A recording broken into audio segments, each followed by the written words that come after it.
Hello! For those who don't know me, my name's Derek Bailey. I've been a wood turner now for over 40 years off and on, and taught for 8 of them. I've been doing a video now, I think I'm on my 30th now, and I've been doing on an eccentric chuck, and which I got the partial idea from Carl Jacobson in America. And he has I think it's called a joiner chuck. It's an aluminium one, but I've modified the design and made it out of plywood and beech, and I've just made some alterations and some design changes and see what I could come up with. Well, what I've come up with are these pendants.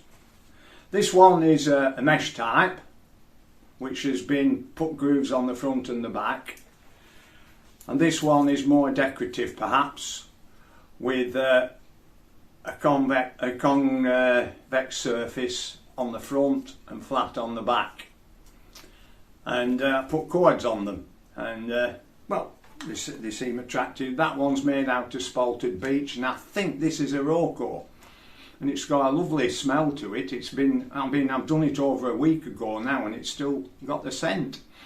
So if anybody knows what that wood is, I think it's a Rocco, but I'm not sure. Let me know. Anyway, with the video, I'm just produced these 2 items. I want to do another video where I'll actually do some spindle turning using the eccentric chuck, but I've had to modify the design yet again to make it stronger, because in some cases when I'm doing spindle work, the work may be unsupported by the tailstock, so I want a reasonably solid foundation in which to mount the cylinder in order to do that. But that'll come out in my next video. Anyway, enough waffling, let's get on.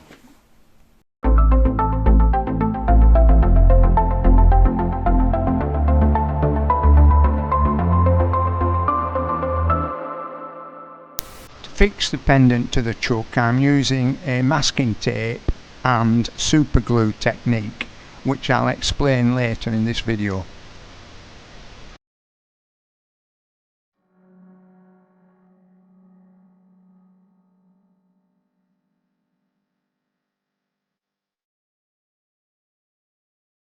Notice here how I'm using the bottom cutting edge of the ball gouge and using the top edge as a guide, and keeping the gap parallel to the direction of cut. This helps me achieve a reasonably flat surface.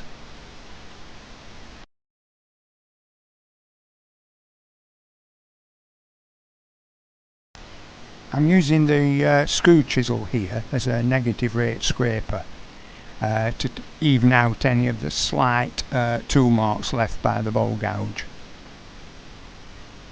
I need a flat surface to get a good area of contact with the double-sided tape when I reverse the pendant in the chuck.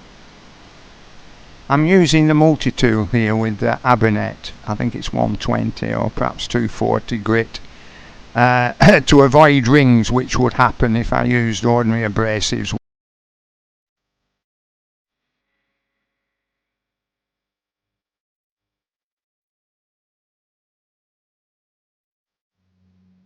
Good old Yorkshire grit here. It does darken the timber somewhat, but it does leave a lovely silky finish.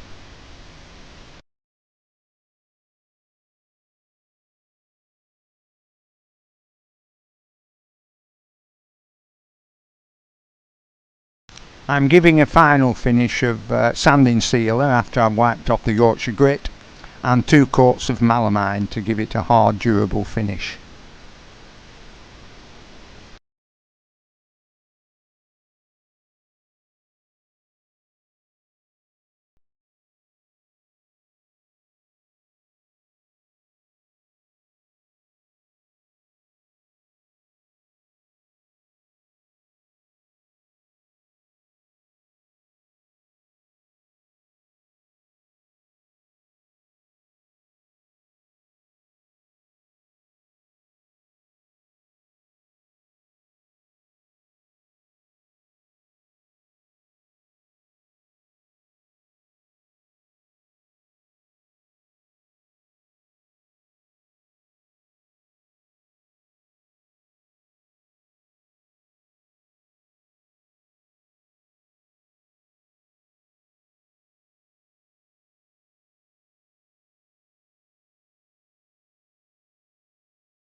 pendant, and repeating that on the other side later in the video. I've positioned the parting tool along the tool rest in another 4 different positions to create approximately 5 or 6 incisive circles.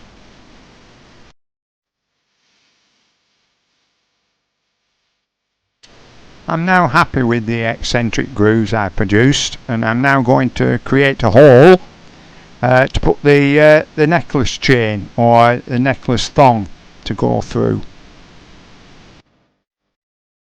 I've decided to finish off the hole with an 8mm drill to see what it looks like, and then I can use that drill for any future pendants.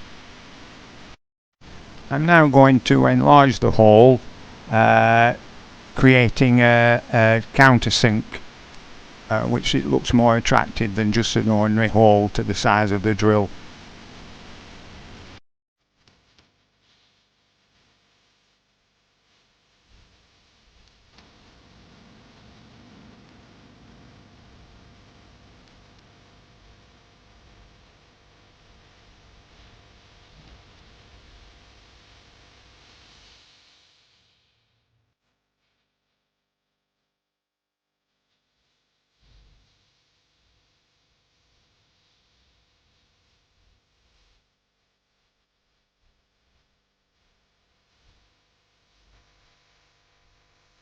Here you can see the advantage of the recesses I've made in the chuck to prise the pendant from the masking tape and super glue without any damage.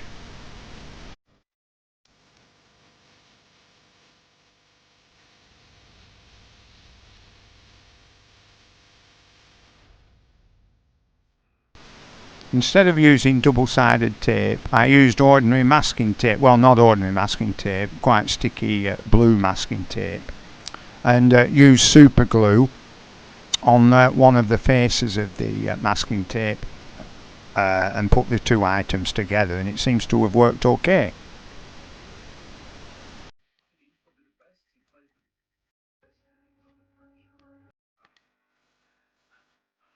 Rather than putting masking tape onto bare wood, as you can see it looks like I'm doing on the pine end cap, I actually put a layer of super glue on the face of the pine end cap and spread it out evenly and flattened it off with a screw chisel, so that I've got a more durable surface for any future pasting and removal of masking tapes.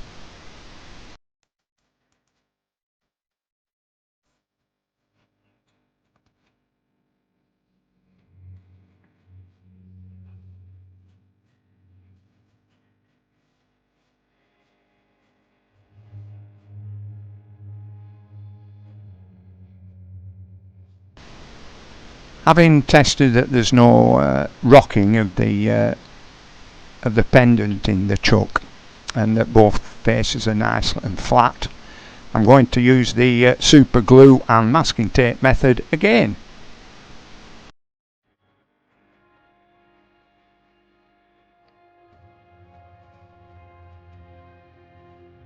I've used this masking tape method simply because it doesn't seem to leave any residue, which is essential if you're going to stick a polished surface together with it.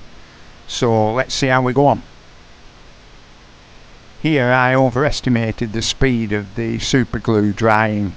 Fortunately it wasn't too quick. I'm scrambling to get the tailstock in to act as a clamp. I've left it for about a minute, so here goes. Cross my fingers and hope for the best.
Here I keep going with the grooves now until I can feel that they're penetrating the grooves that I've put on the other side of the pendant, and then I'll keep checking, and eventually I hope to have some quite attractive holes forming an attractive grid pattern.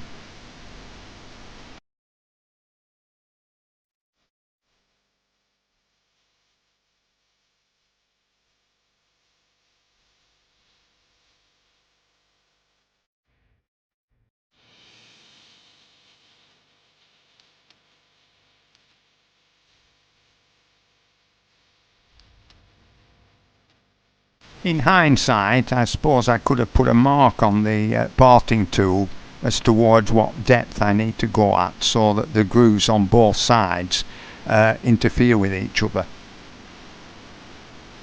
without going actually all the way through.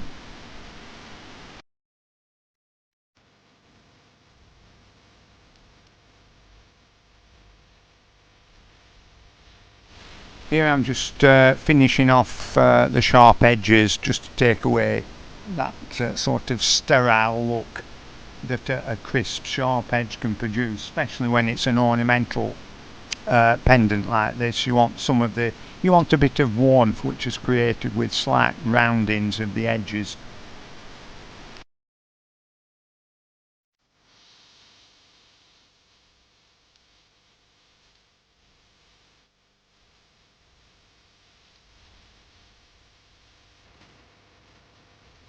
Here I'm using melamine spray just to coat the exposed edges which I've created, so that the whole thing looks the same colour.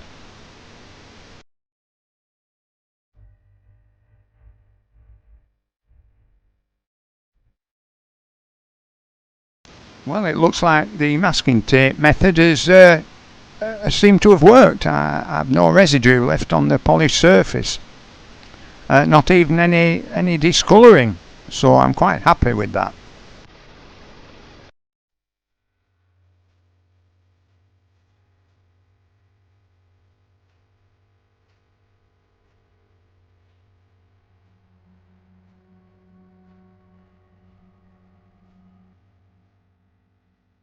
Off camera I made a smaller eccentric chuck for this.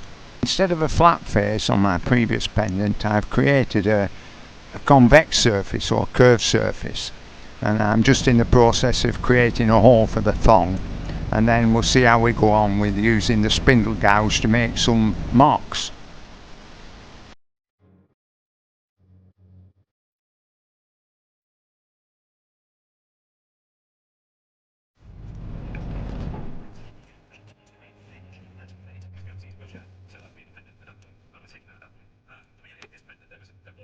I'm going to move the end cap using the index marks on the circumference. I'm going to move it 2 divisions to do my first mark.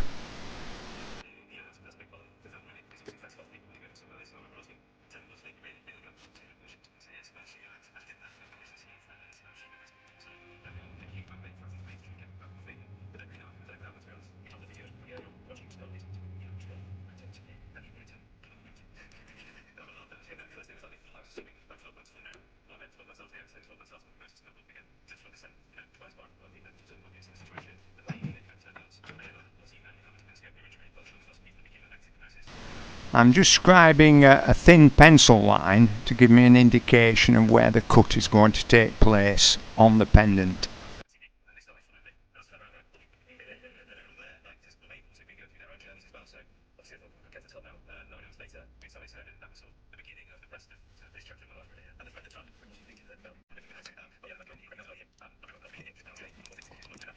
Obviously I'm going to use some masking tape and a pencil mark to indicate where my 1/4 inch spindle gouge should go.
The positioning of the pencil line can be quite tricky. I'm not that clever that I can imagine what it's going to be like.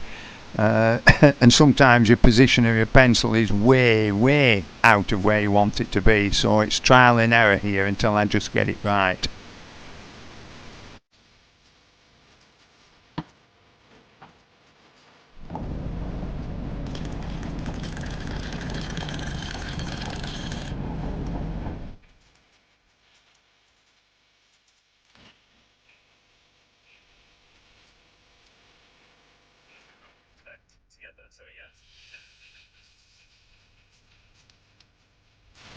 Must remember here I've kept the same eccentricity throughout the three incised lines. I haven't changed the actual eccentricity.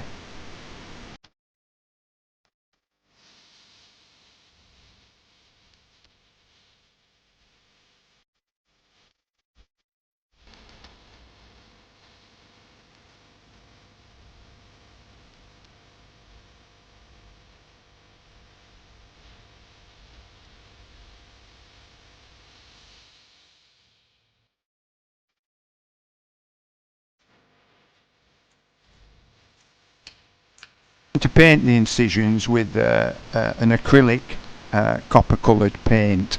I'm not going to be too careful, I can't because of my tremors, but I should be able to sand it out and leave a nice clean crisp edge to it all.